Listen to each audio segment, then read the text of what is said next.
안녕하세요. 교회 언니 소희입니다. 제가 2주 전에 결혼식을 올리고 드디어 이렇게 유부녀로서 인사를 드리게 됐습니다.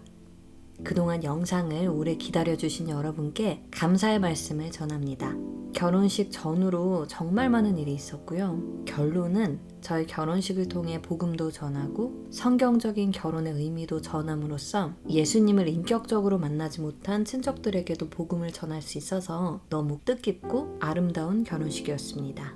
그래서 오늘은 저와 제 신랑의 발걸음을 인도하신 하나님을 기념하는 시간을 가지면서 하나님이 인도하시는 결혼의 의미에 대해서 짚어보려고 합니다.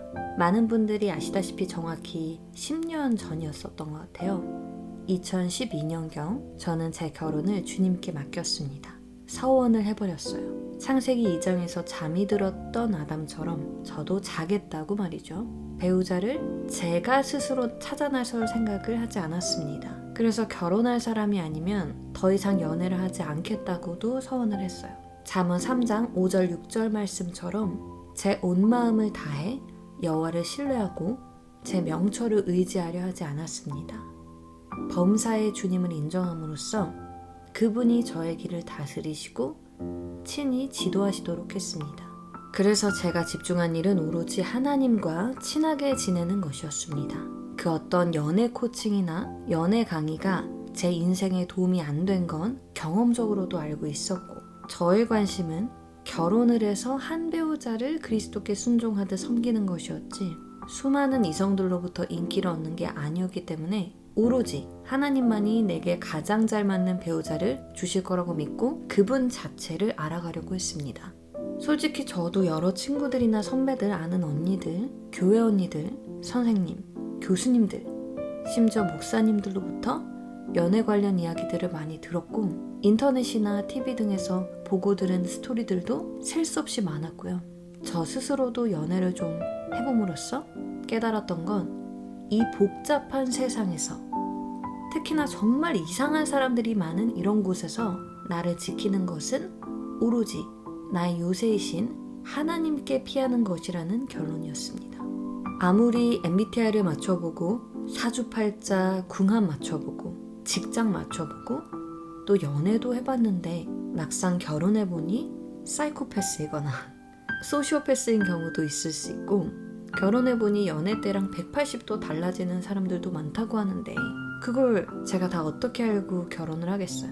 아무리 교회에서 만나도 솔직히 종교의 영에 사로잡혀 있거나 율법적 사고방식에서 벗어나지 못하는 사람과 만나면 또 얼마나 제가 불행하겠어요. 그런데 그럴 때마다 후회하고 이혼할 수는 없잖아요. 그게 결혼을 창조하신 하나님의 뜻도 아니고 말이죠. 그래서 저는 저 스스로의 그런 판단, 리서치, 노력 등 다 주님께 맡기고 저는 쉬었습니다. 에덴에서 잠을 잤습니다. 그리고 정말 사람이 할 수 없는 방법으로 하나님께서 아름답게 일하시는 것을 볼 수 있었기 때문에 감사했습니다. 제가 기도한 것처럼 저희는 처음부터 정욕적으로 끌리지도 않았고 그동안 각자 만나온 이성들과는 확연히 다른 면에 끌렸습니다. 이 사람은 다르구나. 이런 생각을 서로가 했던 거죠. 다시 한번 말씀드리지만 저희가 서로에게 그토록 완벽한 이상형이어서 결혼한 것이 아닙니다. 우리가 경험한 하나님이 동일한 분이고 즉 신관이 같고 추구하는 가치관, 인생의 방향과 구체적인 삶의 비전, 라이프 스타일 등이 같았습니다. 성경적인 삶을 추구하기에 가능했던 단순함이었습니다.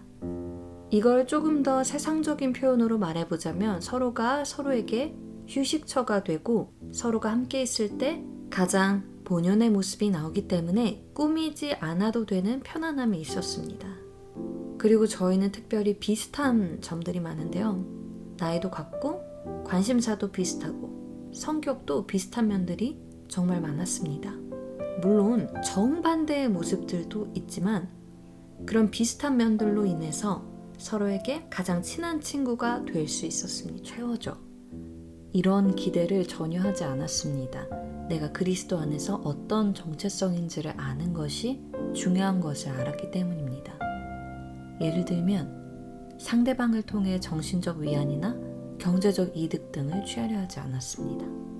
오히려 서로가 진리 안에서 믿음으로 굳게 설 수 있도록 그리스도 안에서의 참 정체성으로 살 수 있도록 격려해 줬습니다.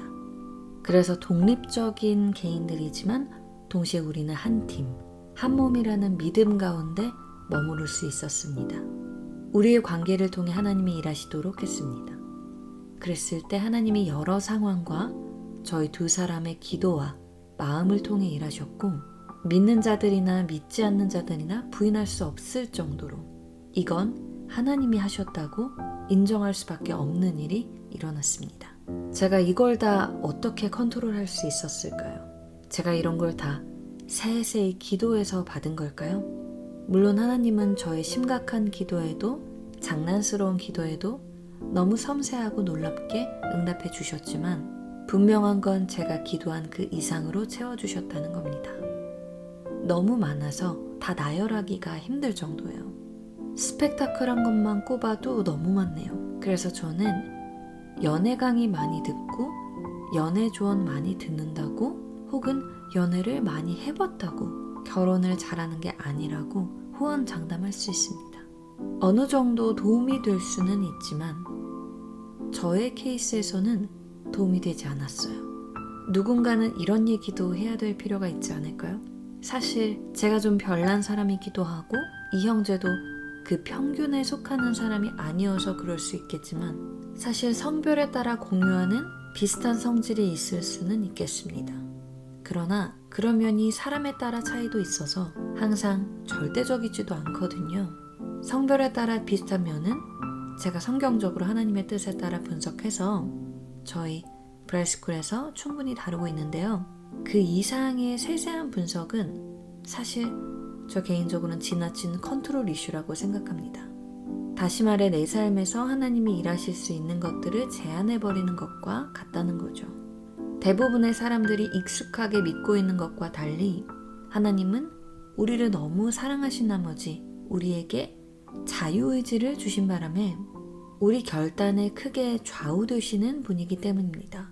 내가 뭘 해도 하나님 뜻대로 결국 된다면 왜 스스로 하나님을 저주하고 지옥에 가는 사람들이 있겠어요?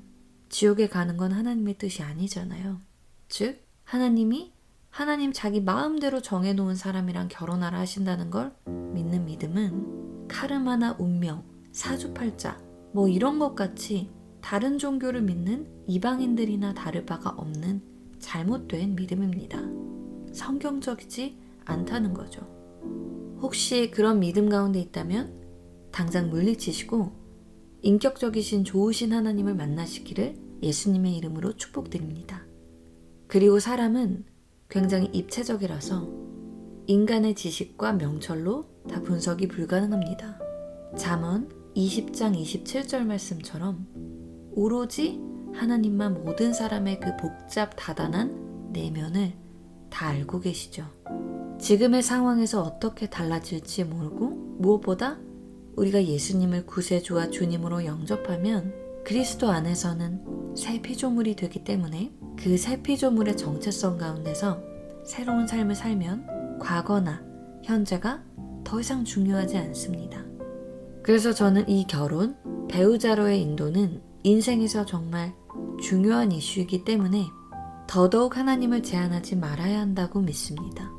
하나님을 제한하는 좁은 내 생각으로 판단하는 게 지혜로울지 하나님의 선하심, 그분의 지혜와 호의로 펼쳐지는 인도를 받는 게 더 좋고 지혜로울지는 너무 답이 뻔하지 않나요? 중요한 것은 그런 선하신 하나님을 알아가고 그분의 인도를 받는 것이 중요하겠습니다. 그런 라이프 스타일이 먼저 자리를 잡아야 영을 분별하는 능력과 지혜도 생기기 때문에 주변 사람들의 잘못된 이야기나 세상으로부터 온 육신의 정욕, 안목의 정욕, 이생의 자랑에도 흔들리지 않습니다.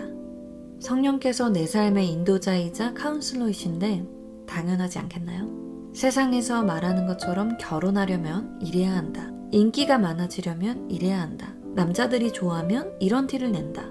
등등 이렇게 반드시 나에게만 적용되지 않을 수 있는 그런 이야기들을 따라가느라 정작 내 배우자가 나에게서만 발견할 수 있는 그런 독특하고 고유한 기도응답을 놓칠 수 있으니 반드시 하나님께 직접 여쭤보세요. 이처럼 그런 주님을 내 인생에서 인격적으로, 개인적으로 알아갈 때, 즉 그분과 정말 베프가 될 때 내 인생은 달라지고 배우자의 인도 역시 어렵지 않습니다.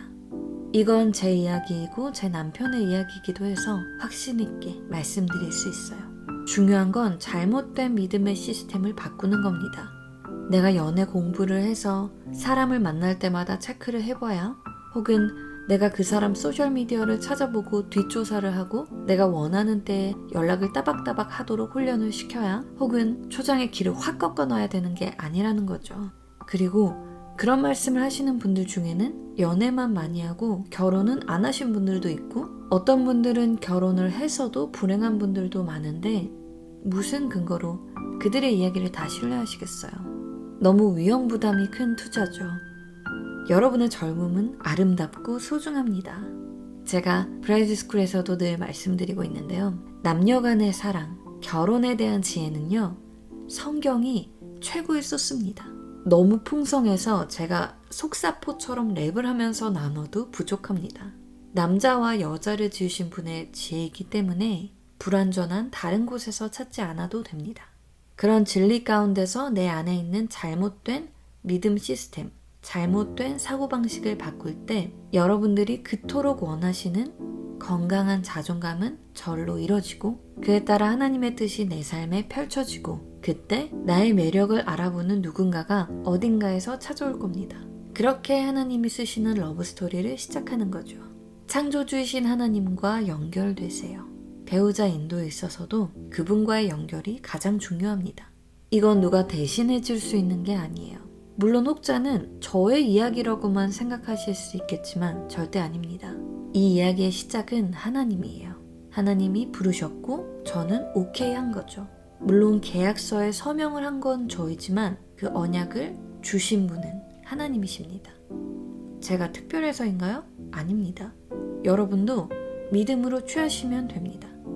절대 어렵지 않아요. 저 사람에게도 저런 일이 일어났으면 나에게도 일어나는 건 일도 아니겠네, 이렇게 생각하시는 게 믿음이에요. 이것도 안 믿으면 성경은 어떻게 믿으시고 예수님이 부활하신 건 어떻게 믿으시는 거예요? 동정녀에게서 나신 구세주, 이런 건 어떻게 믿으시는 거예요? 그죠? 우리의 믿음이 인지부조화가 되면 안 되겠죠. 이 메시지를 들으시는 여러분들에게 놀라운 하나님의 역사가 일어날 거라 제가 축복하고 기도하지만, 무엇보다 여러분들이 적극 믿으시고 좋으신 하나님을 개인적으로 직접 경험하시기를 축복합니다. 출처가 불분명한 연애 강의, 연애 조언, 이제 그만 들으셔도 되세요. 남녀를 지으시고 여러분 자신과 여러분의 배우자를 지으신 하나님께 직접 여쭤보세요. 세상이 줄 수 없는 조언, 인도, 도움을 받게 되십니다. 기대되시면 지금부터 당장 시작하시죠. 소희감성은 여러분의 성경적이고 성공적인 결혼을 응원합니다. 감사합니다.